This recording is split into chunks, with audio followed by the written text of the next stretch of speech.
नमः शिवाय।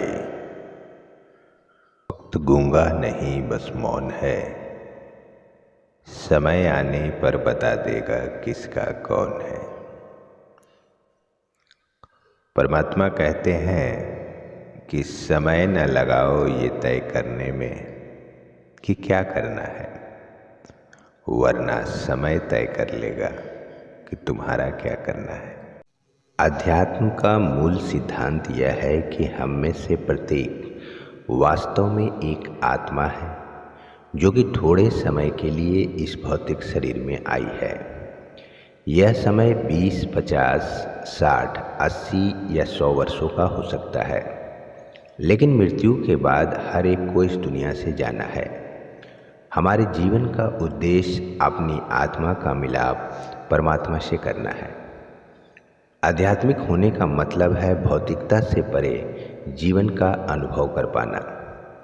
अगर आप सृष्टि के सभी प्राणियों में भी उसी परम सत्ता के अंश को देखते हैं जो आप में है, तो आप आध्यात्मिक हैं।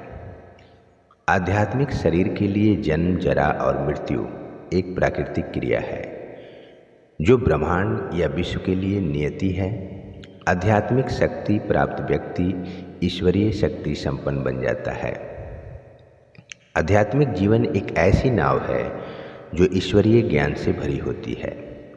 यह नाव जीवन के उत्थान एवं पतन के थपेड़ों से हिले डोलेगी पर डूबेगी नहीं।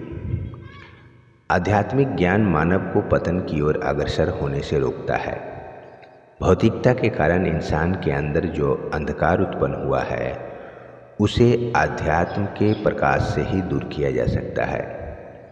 आध्यात्मिक ज्ञान ही उसे यह समझाने में सहायक हो सकता है कि इस जगत का असली सृष्टिकर्ता और सर्वेसर्वा कौन है। पुराण में ऋषि कहते हैं कि ज्ञानी लोग विज्ञान से अपने अंतर में स्थित उस आनंद रूपी ब्रह्मा का दर्शन कर लेते हैं एवं ज्ञानियों में भी परम ज्ञानी हो जाते हैं। सुख भौतिक है तो आनंद आध्यात्मिक है। आनंद अस्थायी होता है, सुख हमेशा किसी वस्तु या व्यक्ति पर निर्भर करता है, जबकि आनंद किसी भी चीज पर निर्भर नहीं होता। आनंद की अनुभूति आत्मिक होती है। तुलसीदास ने बड़ी अच्छी लाइन कही है कि 3 चीज़ों से तप रहा हूँ मैं, इससे मुक्ति दे दो। तो वो 3 चीज़ें क्या है? जरा, जन्म और दुख। जरा कहते हैं बुढ़ापे को।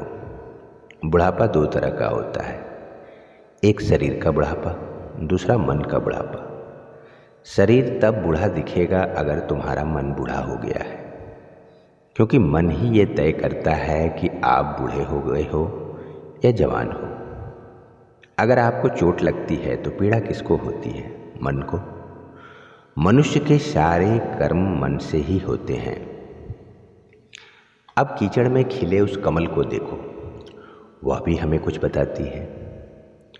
हम अगर इसे अच्छी तरह से समझें तो कीचड़ शरीर पे लगता है, परंतु उस कमल ने सारे कीचड़ से उस फूल को बचा लिया। यानी कमल का पेड़ हमारा शरीर है और ऊपर निकला हुआ फूल हमारी आत्मा है। शरीर पर कीचड़ लग भी जाए तो वह धुल सकती है, परंतु अगर आत्मा पर कीचड़ लग जाए तो वह कैसे धुलेगी? अतः हमें अपनी आत्मा को उस कीचड़ से बचाना है। कुछ प्रश्न जो हमेशा अपने आप से हमें करते रहना चाहिए। मैं कौन हूँ? कहाँ से आया हूँ? क्या मैं सिर्फ अपने माता पिता के द्वारा इस धरती पर लाया गया? माँ के पेट में तो मेरा शरीर बना, मैं तो उसके अंदर था जिसके लिए शरीर बन रहा था। शरीर किसको मिला? आत्मा को। तो मैं तो आत्मा हूँ। मुझको शरीर मिला और मैं शरीर को ही देखता रह गया, आत्मा को तो देखा ही नहीं।